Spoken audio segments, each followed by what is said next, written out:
दिवस को मनाया जाता है। दूसरा गणतंत्र दिवस जो कि 26 जनवरी को मनाया जाता है। तीसरा गांधी जयंती जो कि 2 अक्टूबर को मनाई जाती है। क्या आपको पता है कि उस दिन 2 अक्टूबर को ही एक और महान पुरुष का जन्म हुआ था? लाल बहादुर शास्त्री। वेरी गुड, आप सभी लोगों को पता है। इनके बारे में जानने के लिए मैं खुशबू मैम को बुलाना चाहूंगी। उनका स्वागत करते हैं तालियों से। तो कहानी शुरू करने से पहले हम दोबारा वो 4 लाइनें गाएंगे, ठीक है? देखो देखो मीना आई, साथ में लाई पवित्र कहानी, हर दिन लाई नई कहानी, चम चम चम चम। आज हम जानेंगे लाल बहादुर शास्त्री जी के बारे में, ठीक है? उनका जन्म भी 2 अक्टूबर 1904 में हुआ था। इसलिए हम 2 अक्टूबर को गांधी जयंती के साथ लाल बहादुर शास्त्री जी की भी जयंती मनाते हैं। लेकिन उनके बारे में हम बहुत कम जानते हैं, है ना? गांधी जी के बारे में तो बहुत कुछ जानते हैं। तो लाल बहादुर शास्त्री इनका जन्म हुआ था उत्तर प्रदेश मुगल सराय में हुआ था। कहाँ हुआ था?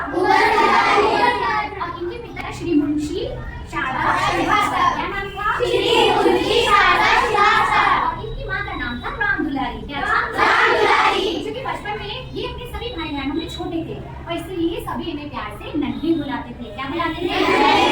कुछ ही समय पश्चात जब ये मात्र 1.5 वर्ष की थी तभी इनके पिता का देहांत हो गया। उसके बाद इनका जो जीवन है बहुत ही कठिनाइयों से निकला।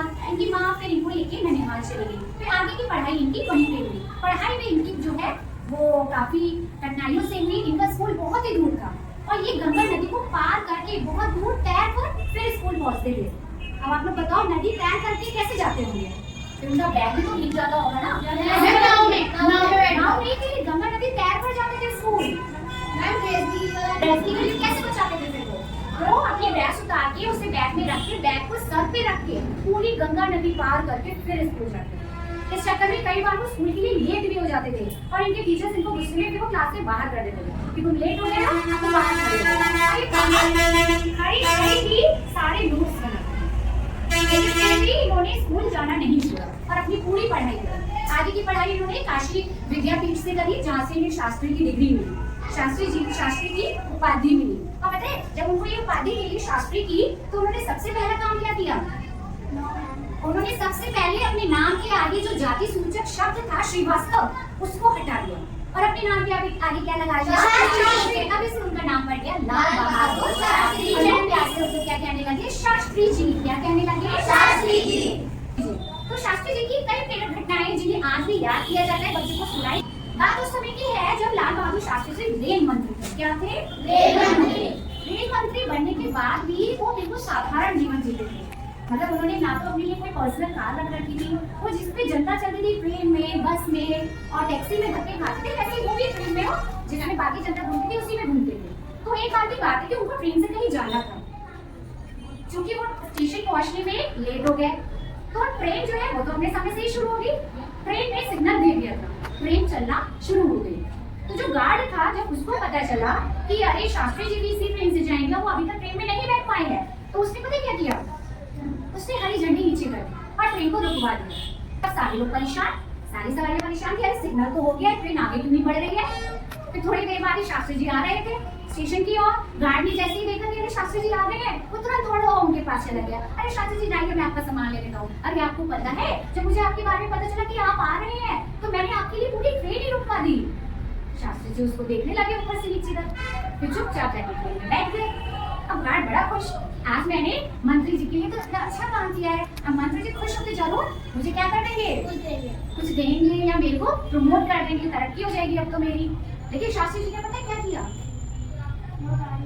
उन्होंने अगले दिन अपने ऑफिस, अपने कार्यालय जाकर उसको नौकरी से निकालने का लेटर सौंप दिया कि वो अपनी ड्यूटी अच्छे से नहीं निभा रहे हैं। क्यों? क्योंकि शास्त्री जी जितने नियम वो लोगों के लिए बनाते थे उन नियमों को वो जनता के लिए नहीं, वो अपने लिए भी उतने ही कठोर थे। वो चाहते थे जिन नियमों को लोग मान रहे हैं उन्हीं नियमों को मुझे भी मानना है। वो प्रधानमंत्री और रेल मंत्री बनने के बाद भी साधारण ही जीवन जीते। तो इस कहानी से हमें क्या शिक्षा मिली? कि हम चाहे कितने भी ऊंचे पद पर पहुंच जाए, लेकिन हम जितने ही साधारण होंगे हम लोगों के दिलों में उतनी ही जगह बनाएंगे। जो लोग ऊंचे पद पे जाके भूल जाते हैं कि जो साधारण लोग हैं वो क्या है, वो अपने आप को बहुत ऊपर समझने लगते हैं, तो वो उतना ही लोगों के दिलों से जगह क्या है, कम करने लगते हैं। तो आज के बाद जब भी अगर आप लोग सभी लोग भगवान करे कि ऊंचे पद पे जाओ, लेकिन बड़ा आदमी या बड़े होकर कभी भी दूसरों को नीचा नहीं दिखाना है और साधारण जीवन जीना है। तो कैसी लगी शास्त्री जी की कहानी? बहुत ही महान क्रांतिकारी थे। उन्होंने स्वतंत्रता संग्राम के कई आंदोलनों में भाग भी लिया था और देश को आजादी दिलाने में कई महत्वपूर्ण कार्य भी करे थे। जैसे कि उन्होंने, आप सभी को पता है ना, गांधी जी का एक नारा है, करो या मरो। क्या है? करो या मरो। उन्होंने बड़ी चतुराई से इस नारे को पलट दिया था। उन्होंने क्या कर दिया था? मरो नहीं मारो। सही कहा है ना? मरो नहीं मारो। उनके किन्हीं शब्दों से पूरे देश में जितनी भी जनता थी, सब लोगों के अंदर क्या आ गया? उत्साह आ गया। उन लोगों के अंदर क्रांति की भावना और प्रचंड हो गई। इस चक्कर में जाना पड़ा, लेकिन जिए जाके भी जनता की वो और प्रिय हो गए। और इसी चक्कर में नेहरू जी हमारे प्रथम प्रधानमंत्री थे ना, तो उनके बाद दूसरे नंबर के जो दूसरे प्रधानमंत्री हैं, तो लोगों ने किसको बनाया? लाल बहादुर शास्त्री जी को ही, क्योंकि वो जनता के प्रिय हो गए थे।